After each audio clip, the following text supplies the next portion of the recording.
Hello, and welcome to the M.O.W. channel. Today, we're going to dive into the story of the Riverford serial murders. Join me as we explore the traces and the mystery of the serial killings that plunged a city into fear. Don't forget to like and subscribe to show your support. Now, let's carefully step into the story. It was the summer of 1978.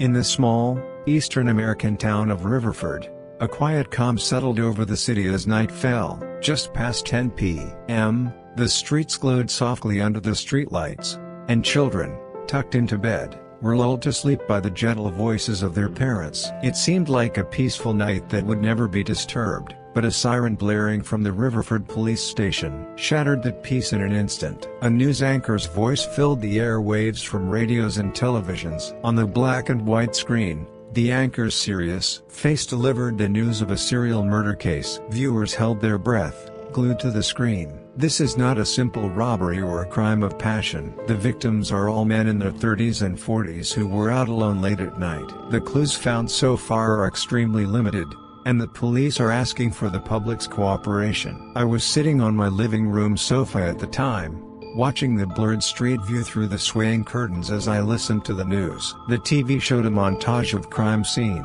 photos and police lights illuminating the night. As a viewer and a citizen of the time, I instinctively knew that this was not just another news story, but something real happening in our very own city. The first victim was found on the northern outskirts of Riverford, near an old, abandoned factory. The area had been neglected for years, and the trees lining the road cast strange shadows under the moonlight. The police had cordoned off the scene, but a few reporters and curious residents were seen trying to sneak closer. The crime scene photos captured the dark, damp air of the location, an unidentifiable mark on the factory wall, and tire tracks on the nearby road. The citizens watched the news, repeating the same question: why is this happening in our town? A week later, the second victim was found. This time, he was a man returning home alone late at night from a downtown parking lot. The police officially announced it was a serial murder, but the clues remained scarce. There was almost no trace of the culprit,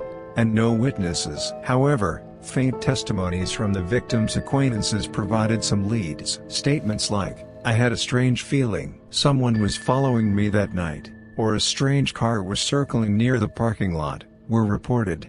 But they weren't enough to solve the case. The news anchor continued to urge caution to the public. Please refrain from going out late at night, and always be aware of your surroundings. With every broadcast of these words, the entire city was gripped by a subtle tension. People were afraid to even walk under the streetlights, and families spent their nights double locking their doors. Looking back, I remember how the event wasn't just a news story to me, but a shadow that threatened all of our lives. Whispers spread through the small cafes and grocery stores. Who will be the next victim?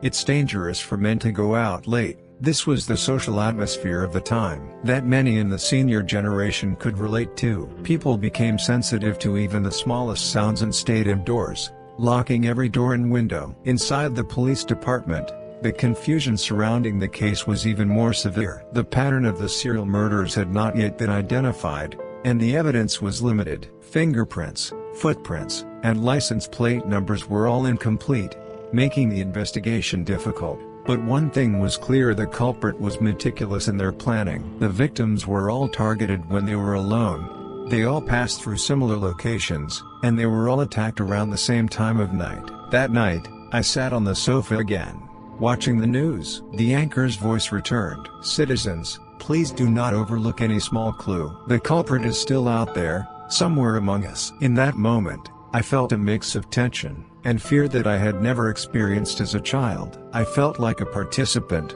a part of the case itself. And so began the summer serial murders of Riverford. After that night, the city lost its peace, and citizens began to live their nights quietly, watching each other. The news repeated, and we slowly started to remember the details of the case. Who was the culprit? And why did they do this? Those questions remained unanswered, capturing our attention. Now, the story is about to delve into the hidden clues, testimonies, and the true nature of the events intertwining throughout the city. As we looked at the images on the news screen, we were slowly beginning to face a part of the truth that no one yet knew. The summer nights in Riverford were over, and a soft morning sun warmed the city, But inside the police station, the hustle and bustle continued. A week after the first victim, a second incident occurred, and the investigation team worked day and night under intense pressure. This was an era before CCTV and digital records, so all evidence collection relied on on-site investigation, witness interviews, and photographic film. The police officers placed all their hopes in their notebooks, cameras, and small evidence bags. The on-site investigation team headed to the parking lot where the second incident had taken place. The air was still humid, and remnants of the previous day's rain remained on the asphalt. The officers meticulously recorded vehicle license plates and carefully examined the surrounding pavement and drains, but there were no obvious clues. Faint footprints were left around where the victim fell, but they had been blurred by the footsteps of nearby shop employees. A veteran detective involved in the investigation recalled, "Everything at the scene seemed to have evaporated. The only traces were cigarette butts scattered by the wind and footprints left in the dust, but every single clue was precious. We couldn't afford to miss anything." According to police records, the victim's bag contained nothing special. Only a wallet, personal belongings, and house keys remained, and no money or valuables were missing. This raised the possibility of a premeditated crime, rather than a simple robbery. Furthermore, the small clues found at the scene, unfamiliar tire tracks, a part of a shoelace caught on a nearby streetlight, and a shadow in the park visible in the crime scene. Photos were all keys to understanding the case, but none were conclusive. The testimonies from citizens were conflicting. A resident returning home late at night near the parking lot said, that day, a black sedan was slowly circling the area. The driver was unrecognizable. In contrast, another resident gave a contradictory statement. There was no one there at that time. It was a quiet night. The police thoroughly investigated the area to resolve this contradiction, but no crucial testimony emerged. Meanwhile, local newspapers and TV news continuously reported on the case, grabbing the public's attention. Every night, the news anchor delivered updates, repeatedly urging citizens, please report any small clue to the police. As a viewer at the time, I remember the anchor's tense face on the screen and the camera lights illuminating the crime scene. The sight of police officers meticulously examining faint evidence on screen conveyed a sense of tension, as if we were in the middle of the crime scene ourselves. Another clue came from the victim's acquaintances. A colleague of the victim said, he left work late, unlike usual, and before crossing the street, he said he felt like someone was following him. A friend of the victim gave a similar testimony. He said he saw a strange car near his house, but his memory of what exactly he saw was blurry. Based on these testimonies, the police tried to estimate the culprit's route, but the limitations were clear. Analyzing the crime pattern also presented many difficulties. The victims were all targeted when they were alone, and the locations and times of the incidents were similar, but the culprit's motive remained unclear. The investigation team created graphs and maps connecting the on-site clues and testimonies, but they couldn't find a decisive link at any point. Amidst this, a small debate arose within the police department. One detective pointed to a specific person as the suspect, but another refuted it, citing insufficient evidence. This heightened the tension within the team, and the case evolved from a simple question of who committed the crime to an unsettling anxiety of can we even solve this case? During this period, citizens' daily lives were not free from the case's impact. People going out late at night moved with a sense of apprehension, and conversations about the case bloomed in shops and cafes. Some were tense, saying, "This case is going to change the city," while others lamented, "I never thought something like this would happen to us." The case was no longer just a news story. It had become something that directly shook the daily lives and psychology of the citizens. That night, I sat on the living room sofa again, watching the TV. The news anchor calmly explained the case's progress, but the palpable tension from the screen intensified. The shadow in the small park, the car circling the crime scene, the faint footprints and cigarette butts, all of it captured the viewer's attention, trying to understand the case. At that moment, I realized I wasn't just watching the news. I was experiencing the act of piecing together the hidden clues myself, becoming a part of the case. The Riverford serial murders were now transforming from a simple crime into a massive mystery that readers and viewers could solve. Together, with its hidden clues, witness testimonies, and conflicting information. We had to follow the news, records, and the testimonies of those around us to slowly paint a picture of the case. We instinctively knew then that every hidden clue was a small key to the truth of the case. The summer in Riverford was still sweltering, but the hearts of its citizens were frozen in shadow. 2 weeks had passed since the first serial murder, and the entire city was consumed by tension and unease. During the day, daily life still existed on the streets, but after the sun set and darkness fell, the streets transformed into a place where silence and anxiety coexisted. Even under the glow of the streetlights,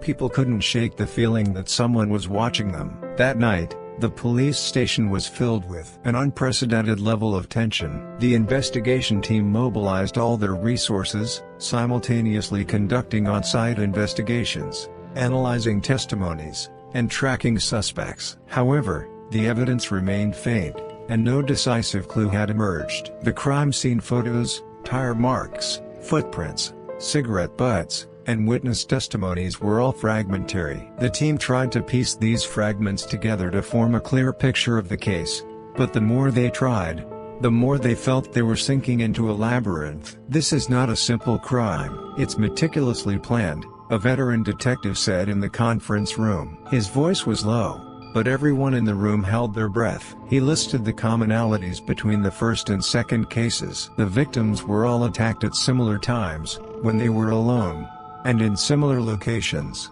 But despite all these commonalities, the culprit's face and their route remained a mystery. As the serial murders continued, the daily lives of citizens became increasingly restricted. Merchants who ran their shops late closed early, and children stayed indoors after dark. Some residents peered out their windows at the streets and alleys, flinching at the slightest strange sound. In cafes and small grocery stores, various theories about the case circulated. The culprit might be a local resident. They must be a stranger from outside. People listened to each other's stories, wavering between fear and curiosity. The news anchor reported on the case every day, urging caution to the public. To the citizens of Riverford, please do not go out late at night, and always be aware of your surroundings. If you find even a small clue, please report it to the police immediately. The anchor's expression on screen was calm, but their words were laced with tension and unease. The images on the TV screen of police officers investigating the scene, with flashlights and evidence bags, conveyed the reality of the case vividly to the viewers. In an interview, a victim's family member cried,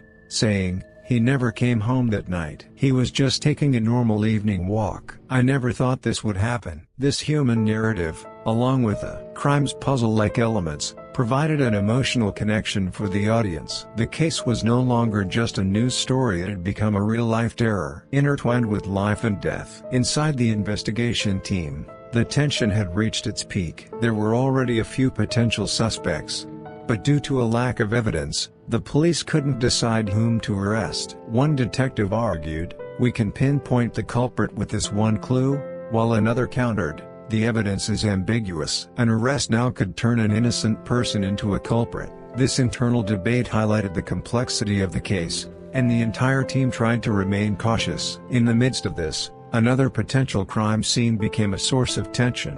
The police were inspecting a third possible location, trying to find similarities to the previous cases. Newly discovered footprints, faint tire marks, and shoe marks left near the factory overnight all drew the investigation team's attention. Everyone knew that every small clue could be a key to narrowing down the culprit. At the same time, the scarcity of clues made the case feel like it was sinking into a deeper mystery. The citizens' unease grew with each passing day. They locked their windows at night, watched their surroundings when walking on the streets, and shared information about the case with each other. One resident said, "I don't know who did this to our city, but I can't walk the streets at night with peace of mind anymore." The case had gone beyond a simple crime, escalating the psychological tension of the entire city. That night, I sat in front of the TV again.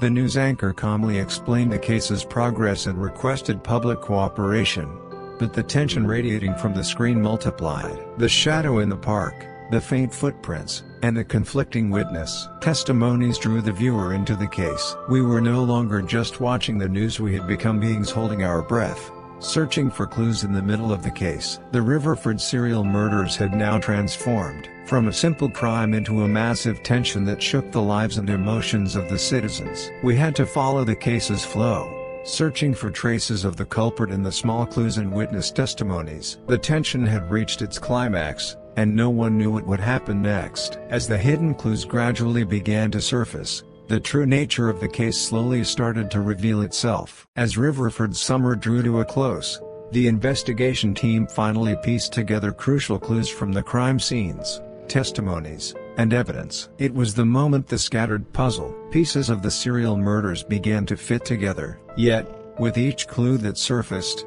new questions and confusion followed. The climax came from the third crime scene. While investigating a location with a similar pattern to the previous incidents, police found faint vehicle tracks and peculiar shoe prints that had gone unnoticed before. The tire tracks matched the pattern found in the previous cases, and the size and sole pattern of the shoe prints pointed to a specific brand and model. The investigation team immediately re-examined the list of suspects. Clues that were previously insignificant now emerged as meaningful connections. Testimonies from the victims' acquaintances also cast a new light on the case. A witness reported seeing a dimly lit black sedan near the park on the day of the incident. His testimony corroborated some of the conflicting statements from other residents. "That's right, I saw a black car loitering strangely that day. The driver's face was covered, but their movements were very deliberate." This testimony heightened the police team's tension, confirming once again that the crime was not a random act but a meticulously planned one. Inside the police department,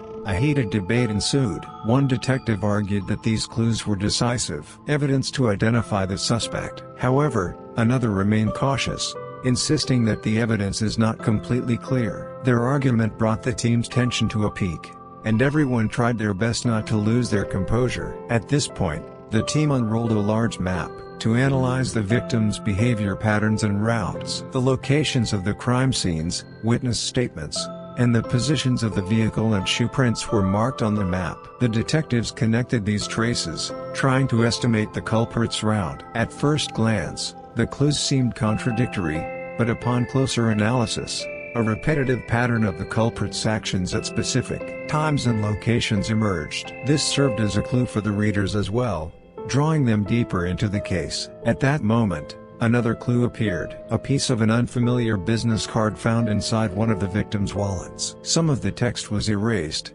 but it suggested a connection to a specific business in the city. The police immediately investigated the area and interviewed people who might be linked to the case. The information they uncovered surprisingly matched the previous clues. As the culprit's traces came to light, the outline of the case slowly began to reveal itself. At this stage, the climax of the case was not limited to just the discovery of clues. The investigation team discovered a hidden connection between the victims and the suspect. The places the victims used to frequent, the people they had contact with, and the seemingly coincidental events of their daily lives were all intertwined with the culprit's actions. Through these connections, the police could visualize the flow of the case and identify patterns that were previously unseen.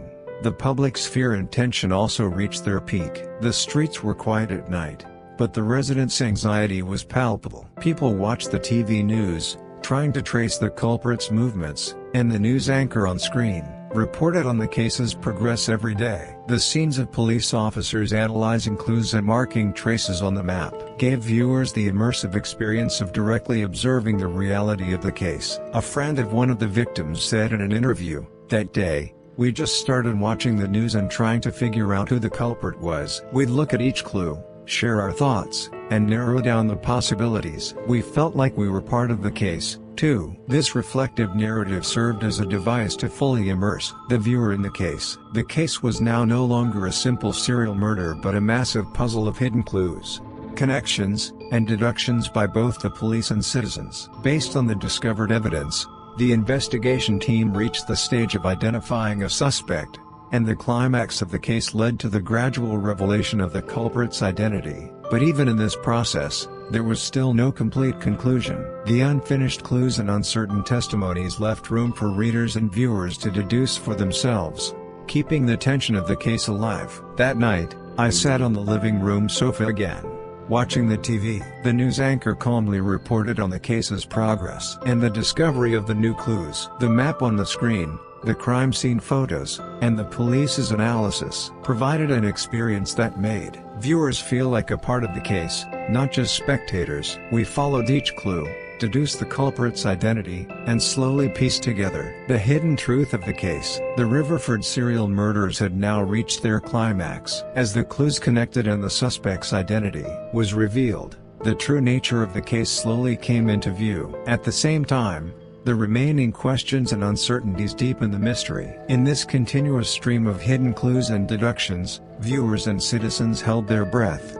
waiting for the final clue to the truth of the case. As Riverford's summer ended and autumn approached, a strange silence fell over the city. Months had passed since the serial murders, but the fear and tension still lingered in the hearts of its citizens. The police had analyzed the key clues and identified several suspects, but the decisive evidence was lacking, and the culprit's face was never revealed. The case was officially recorded as unsolved, and the citizens had to continue their daily lives without ever fully knowing the truth. The news briefly reported the case's conclusion, but the anchor's voice still held a hint of tension and doubt. The Riverford serial murder case. The police have not yet identified the culprit. Citizens, please continue to remain vigilant. On the screen, the police officers were still seen looking at maps and clues, as if trying to piece the puzzle together. The citizens watched the news, realizing that there was no end in sight to the case. The lives of the citizens had changed significantly since the incident.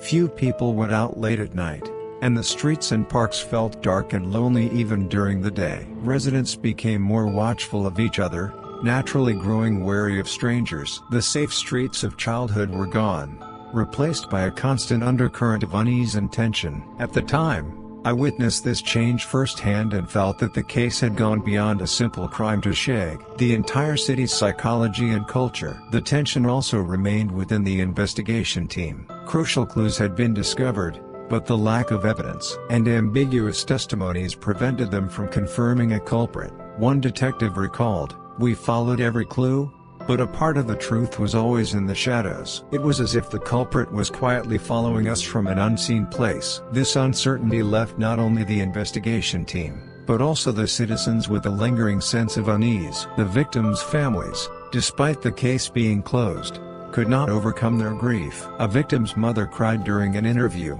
saying, "After that day, our family could not return to a normal life. Not knowing who the culprit was or why they did it was unbearable." This human narrative deeply conveyed the emotional aftermath of the case to the viewers. The mystery and sadness of the incident intertwined, transforming it from a mere crime story into a narrative about life, death, and human psychology. Even after the case, the citizens of Riverford remembered the clues and continued their own deductions by re-examining the maps and crime scene photos the police had analyzed on the news. They would share their thoughts. What did that trace mean back then? Some even walked near the crime scenes, recalling the old footprints and tire tracks. This provided an immersive experience where viewers and citizens became a part of the case and engaged in their own deductions. The aftermath of the case not only instilled fear, but also served as a catalyst for raising social awareness. The police strengthened crime prevention and public safety education, and residents felt a sense of community solidarity by looking out for each other's safety. One citizen recalled, "The case brought fear to our city, but at the same time, it made us realize the responsibility of watching out for and helping each other." The shadow of the case still lingered in every corner of the city, but people began to learn a new way of life within it. The unsolved case remained a historical record, frequently recalled in the memories of the citizens and the investigation team. The news anchor's voice, the police's tense expressions, the faint footprints and tire tracks, the residents' whispers, all these scenes were deeply etched into Riverford's memory. The case had ended, but the hidden clues and the lingering feeling of the unsolved left a legacy of ongoing deduction and reflection for both viewers and citizens. That night, I watched the TV screen once again. The news anchor reported on the unsolved status of the case and urged the public to be cautious. The tension and uncertainty radiating from the screen reminded me that the case was not just a thing of the past but was connected to the present. We had deduced the true nature of the case by following the clues and testimonies, and the questions left unanswered by the conclusion made us search for the answers ourselves. The Riverford serial murders were officially closed, but the shadow of the case still enveloped the city. The citizens recalled the case, engraving the fear and tension they felt in their hearts. By revisiting the clues in the news, records, and testimonies, we imagined and deduced the truth of the case, coming to understand the complex intersection of a historical event and human psychology in the aftermath of the unsolved mystery. What the serial murders left behind was not just a criminal record. It remained in the daily lives of the citizens, in their social solidarity, in their fear and vigilance, and as a mystery in their memory, leaving a deep mark on the city and the lives of its residents. We became a part of the case, following the hidden clues in the shadow of the unsolved, and in doing so, we revisited the meaning of the event in history. And that concludes our story on the Riverford serial murders. The shadow of the case still remains unsolved. What are your theories? If you enjoyed this video, please give it a like and subscribe. Your support means a lot to me. I'll be back in the next video with another story of mystery. Until then, stay safe and never lose your curiosity.